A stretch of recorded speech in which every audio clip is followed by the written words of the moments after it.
to the Vegan Barns headquarters. We have been lucky enough to be given some pulled jackfruit from Jack and Chill to make a Caribbean stew. Now we're going to make the dumplings. So what I've got is I've got a mug of just plain flour. First of all, what we're going to do is we're going to put a vegetarian stock cube into a pan of boiling water.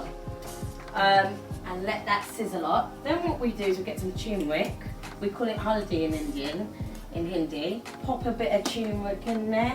I'm not a person to measure things, I just like do it. But you could do maybe half a tablespoon of turmeric and maybe half a teaspoon of chili powder.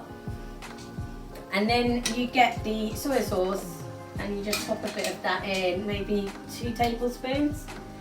So, once that's all done, pop in your dumplings. At the moment, I'm just frying off the chopped onion and garlic, as you can see. Then, we're going to get the jack and chili jackfruit. So this is what it looks like. It is a meat alternative. And just pop it in there with the onions and the garlic.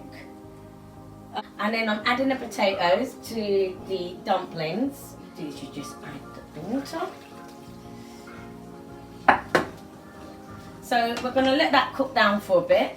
Jack and chili. We're going to add that in as well. So it's basically bung it all in one pot. Last 5 minutes, I add the soup. It's vegan. It says chicken flavour, but it's vegan. And I add the coriander for a bit of garnish in the last 5-10 minutes. I've added some bay leaves and some coriander, and I've left it to cook for another 5-10 minutes. Here it is, the Vegan Barn Caribbean stew made with jack and chili jackfruit.